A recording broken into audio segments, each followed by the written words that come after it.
warahmatullahi wabarakatuh. Halo anak-anak. Pada hari ini Ibu akan menjelaskan tema 8 subtema 2. Materi yang akan kita pelajari kali ini adalah menyatakan lama waktu kegiatan dalam satuan waktu dan menentukan penggunaan huruf kapital dan tanda baca titik dan tanda tanya. Simak videonya dengan baik ya. Materi pertama yaitu menyatakan lama waktu kegiatan dalam satuan waktu. Amatilah gambar berikut dengan teliti. Berikut adalah gambar Udin dan juga kakak yang sedang membersihkan dokumen keluarga.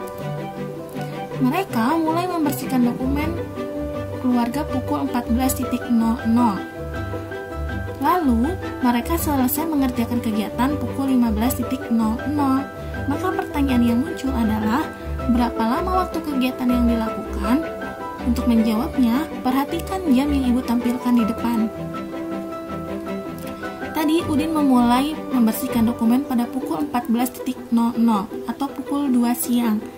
Lalu selesai pada pukul 15.00 atau pukul 3 sore. Ingat, tadi Udin memulai pada pukul 2, kemudian selesai pada pukul 3 sore. Maka kita harus menghitung dari pukul 2 ke pukul 3, Udin melakukan kegiatan berapa jam ya? Kita melakukan lompatan dari angka 2 ke angka 3. Satu kali lompatan artinya 1 jam. Perhatikan dengan baik ya. Dari angka 2 ke angka 3, maka terjadi satu kali lompatan atau 1 jam. Berdasarkan penghitungan berikut, jadi lama waktu kegiatan adalah 1 jam. Tahukah kamu 1 jam berapa menit? Ingat, 1 jam sama dengan 60 menit. Berarti Udin melakukan pekerjaan selama 1 jam atau 60 menit. Bisa dimengerti? Perhatikan contoh yang pertama ya. Kegiatan dimulai pukul 08.00. Kegiatan berakhir pukul 10.00.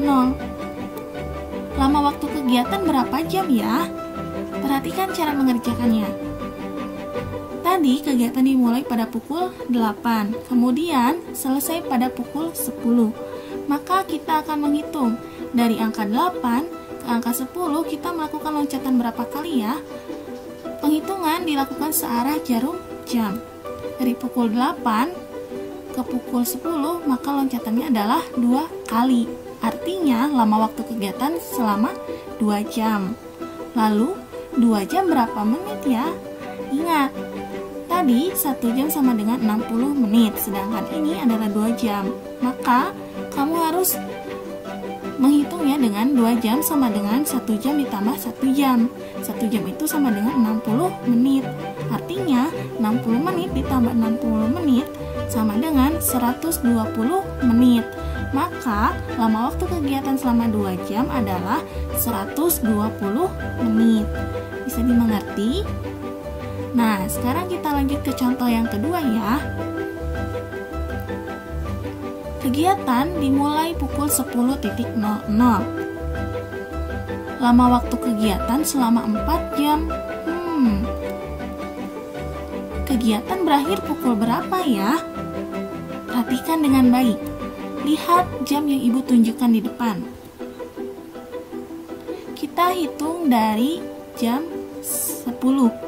Karena tadi diketahui adalah 4 jam. Dari jam 10, kita hitung sebanyak 4 langkah. Ingat, 1 langkah artinya 1 jam.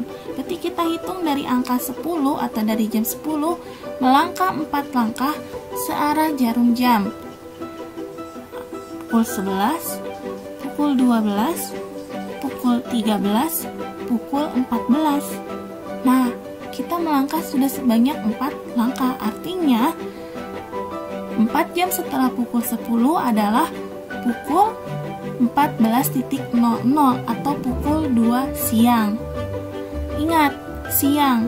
Artinya bukan pukul 2 siang, melainkan pukul 14.00. Nah, sekarang pertanyaannya, 4 jam berapa menit ya? Ingat yang tadi, 1 jam sama dengan 60 menit. Artinya, ketika 4 jam sama dengan 1 jam ditambah 1 jam ditambah 1 jam ditambah 1 jam. Ingat, 1 jam sama dengan 60 menit. Maka 60 menit ditambah 60 menit ditambah 60 menit ditambah 60 menit adalah 240 menit. Yang mana artinya 4 jam sama dengan 240 menit. Bisa dipahami? Semoga bisa ya. Sekarang kita lanjut ke contoh yang ketiga. Udin mulai bermain kasti pada pukul 15.00.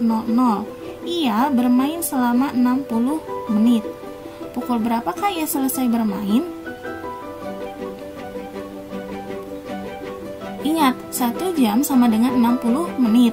60 menit sama dengan 1 jam. Perhatikan contoh jam berikut. Udin mulai bermain kasti pada pukul 15.00. Artinya Udin bermain pada pukul 3 sore. Kemudian ia bermain selama 60 menit, artinya selama 1 jam.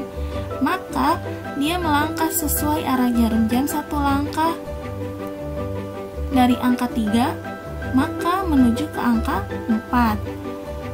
Artinya Udin selesai bermain pada pukul 16.00 atau pukul 4 sore. Bisa dimengerti anak-anak?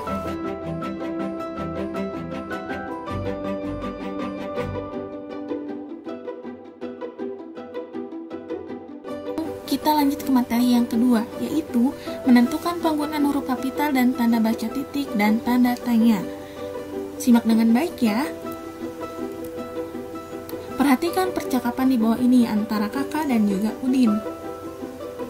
Dik, kita harus merawat dan menjaga semua dokumen keluarga dengan baik. Jika tidak, bisa saja dimakan tikus dan kecoa.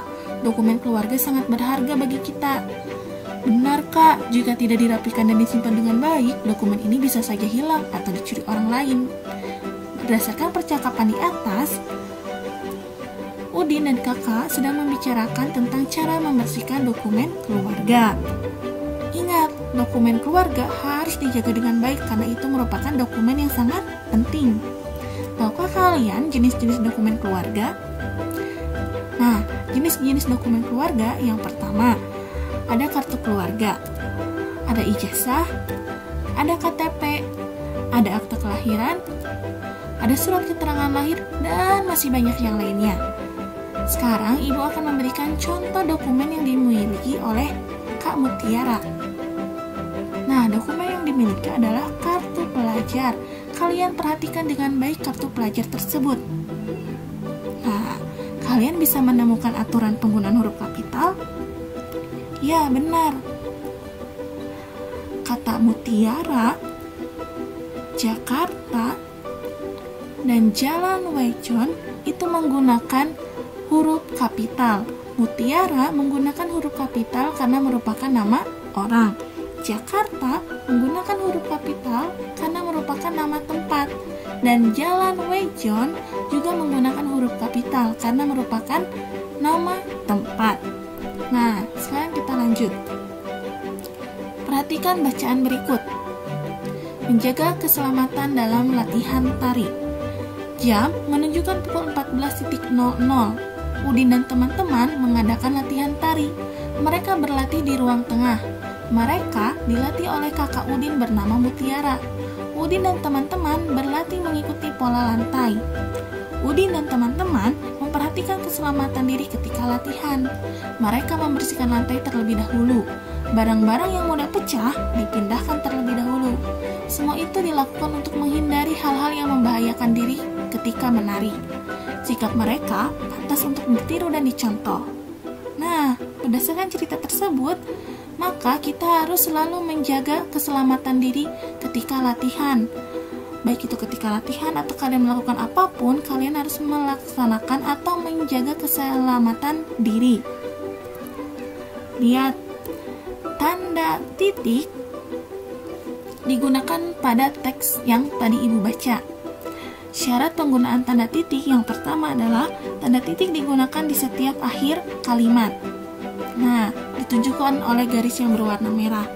Yang kedua, tanda titik juga digunakan untuk memisahkan angka yang menunjukkan waktu. Tanda kotak yang berwarna merah. Ingat ya, syarat penggunaan titik ada dua. Tanda titik digunakan di setiap akhir kalimat. Yang kedua, Tanda titik juga digunakan untuk memisahkan angka yang menunjukkan waktu. Bisa dimengerti? Nah, sekarang kita lanjut ke yang materi kedua, yaitu tanda tanya. Tahukah kalian tanda tanya itu digunakan pada kalimat apa? Ya, tanda tanya itu digunakan pada kalimat tanya. Digunakannya di akhir kalimat tanya. Kalimat tanya digunakan untuk menanyakan sesuatu. Tahukah kalian ada berapa kata tanya? Ayo tebak, ada berapa? Ya, ada 6 kata tanya. Yang pertama, apa? Siapa? Di mana? Kapan? Mengapa? Dan bagaimana? Ingat, kata tanya ada 6. Apa, siapa, di mana, kapan, mengapa, dan bagaimana. Semua itu merupakan kata tanya yang digunakan dalam kalimat tanya. Mengerti anak-anak? Semoga mengerti ya. Materi kali ini telah selesai. Terima kasih telah menyaksikan video pembelajaran kali ini. Wassalamualaikum warahmatullahi wabarakatuh.